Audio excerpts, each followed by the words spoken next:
আসসালামু আলাইকুম স্যার। ওয়ালাইকুম আসসালাম। আমার নাম হলো SK রন্দর্নে, deputy engineer, government of Maharashtra, water supply department. আমি একজন অমুসলিম, নন মুসলিম। আমার প্রশ্নটা হলো যে আমাদের এই পৃথিবীতে কেন এত ধর্ম সৃষ্টি হয়েছে? আমাদের চারপাশে এত বেশি ধর্ম কেন? এখানে একটা সেন্টেন্স লেখা আছে পিস টিভি লোগোর নিচে, যে পিস টিভি মানবতার সমাধান। এখানে আমার মতামত হলো এই, যে শান্তির জন্য জ্ঞান আর বিজ্ঞতার প্রয়োজন। ধন্যবাদ। ভাই একটা প্রশ্ন করলেন যে পৃথিবীতে এত ধর্ম কেন, এটা প্রথম প্রশ্ন। আর তারপর একটা মন্তব্য করলেন যে শান্তি মানবতার সমাধান, এটা পিস টিভির স্লোগান। শান্তির জন্য প্রয়োজন জ্ঞান আর বিজ্ঞতা। আমি আপনার সঙ্গে একমত। আপনার প্রশ্নের প্রথম অংশটা নিয়ে যদি বলি যে পৃথিবীতে কেন এত বেশি ধর্ম, আমাদের বুঝতে হবে যে সর্বশক্তিমান ঈশ্বর আমাদের স্রষ্টা আল্লাহ সুবহানাহু ওয়া তাআলা পাঠিয়েছেন মাত্র একটা ধর্ম। আল্লাহ পবিত্র কোরআনে বলেছেন সূরা আলে ইমরান অধ্যায় নম্বর 3 আয়াত নম্বর 19, ইন্নাদ-দীনা ইনদাল্লাহিল ইসলাম।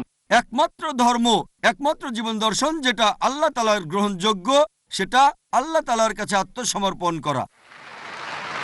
আল্লাহ তাআলা মাত্র একটা ধর্মই পাঠিয়েছেন। আর যত নবী রাসূল পৃথিবীতে এসেছেন, যেমন ধরেন আদম, ইব্রাহিম, মুসা, ঈসা, মুহাম্মদ, ওনারা সবাই শান্তিতে থাকুন। তারা মানুষকে একটা শিক্ষাই দিয়েছেন, আল্লাহর কাছে আত্মসমর্পণ করা। এখন আরবি ভাষায় যদি কেউ আল্লাহ তাআলার কাছে আত্মসমর্পণ করে তাহলে তাকে বলা হয় মুসলিম। আর ইসলাম, এই আরবি শব্দটার মূল আরবি শব্দটা হচ্ছে সালাম, যার মানে শান্তি। এর আরেকটা মূল আরবি শব্দ হচ্ছে সিলম, যার মানে আল্লাহ তাআলার কাছে নিজের ইচ্ছাকে সমর্পণ করা। তাহলে এক কথা ইসলাম মানে আল্লাহ তাআলার কাছে আত্মসমর্পণের মাধ্যমে শান্তি অর্জন করা। তাহলে আমাদের স্রষ্টা আল্লাহ তাআলা পাঠিয়েছেন মাত্র একটাই ধর্ম। তবে সময় বদলানোর সাথে সাথে ধর্মগ্রন্থগুলোও বদলে গেছে, বিকৃত হয়ে গেছে, নতুন জিনিস ঢুকেছে। আর এই ধর্মগ্রন্থ বদলানোর ব্যাপারে আল্লাহ পবিত্র কোরআনে বলেছেন সূরা বাকারা অধ্যায় নম্বর 2 আয়াত নম্বর 79, ফাওয়াইলুল লিল্লাযীনা ইয়াকতুবুনাল কিতাবা বিআইদিহিম সুম্মা ইয়াকুলুনা হাযা মিন ইনদিল্লাহ লিয়াশতারু বিহি সামনান কালিলা ফাওয়াইলুল লাহুম মিম্মা কাতাবাত আইদিহিম ওয়াইলুল লাহুম মিম্মা ইয়াকসিবুন।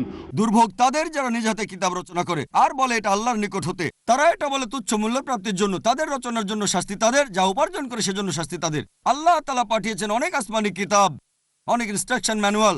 সময় বদলানোর সাথে সাথে এই ইনস্ট্রাকশন ম্যানুয়াল, আল্লাহর এই আসমানি কিতাব বদলে গেছে।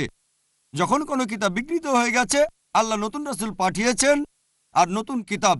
এইভাবে অনেক দিন চলেছে। তারপর আল্লাহ পাঠালেন সর্বশেষ ও চূড়ান্ত নবী মুহাম্মদ সাল্লাল্লাহু আলাইহি সাল্লামকে, আর সর্বশেষ ও চূড়ান্ত আসমানি কিতাব কোরআন নাজিল করলেন। এর আগে যেসব নবী রাসূল এসেছিলেন, আমাদের প্রিয় নবী মুহাম্মদ সাল্লাল্লাহু আলাইহি সাল্লাম বলেছেন যে আল্লাহ তাআলা এই পৃথিবীতে 1,24,000 নবী রাসূল পাঠিয়েছেন। পবিত্র কোরআনে মাত্র 25 জনের নাম বলা হয়েছে, অন্যদের নাম আমরা জানি না। হতে পারে একজন প্রশ্ন করেছিল, আপনি কি মনে করেন, একজন হিন্দু আমাকে এই প্রশ্নটা করেছিল, আপনি কি রামকে আল্লাহর রাসূল বলে মানেন, অথবা শ্রীকৃষ্ণকে কি আল্লাহর রাসূল বলে আপনি মানেন? আমি বলবো, যেহেতু নামটা কোরআন হাদিসে উল্লেখ করা নেই, আমি জানি না।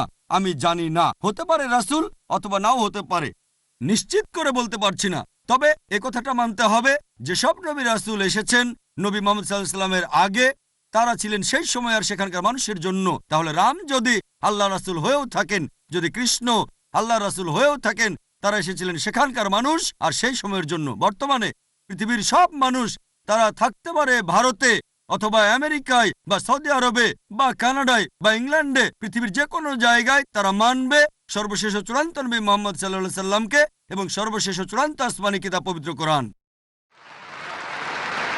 আল্লাহ আমাদের কথা দিয়েছেন সূরা হিজর অধ্যায় নম্বর 15 আয়াত নম্বর 9, যে আমি কোরআন অবতীর্ণ করেছি, সেটা আমি সংরক্ষণ করব। তাহলে আল্লাহ তাআলা পাঠিয়েছেন মাত্র একটা ধর্ম, সেটা হচ্ছে আল্লাহ তাআলার কাছে আত্মসমর্পণ করা। ইসলাম মানে আল্লাহর কাছে আত্মসমর্পণ করার মাধ্যমে শান্তি অর্জন করা। আর আপনি বললেন জ্ঞান এবং বিজ্ঞতা দিয়ে শান্তি অর্জন করা যায়। হ্যাঁ, কার কাছ থেকে জ্ঞান? সবচেয়ে সেরা কে? আল্লাহ তাআলা আমাদের স্রষ্টা। কে সবচেয়ে জ্ঞানী? আল হাকিম, তিনি আল্লাহ সুবহানাহু ওয়া তাআলা মহান স্রষ্টা। তাহলে শান্তি অর্জনের সেরা উপায় হচ্ছে সেই জ্ঞান এবং নির্দেশনা মেনে চলা যেটা আমাদের স্রষ্টা আল্লাহ সুবহানাহু ওয়া তাআলা পাঠিয়েছেন। আশা করি উত্তরটা পেয়েছেন। ধন্যবাদ।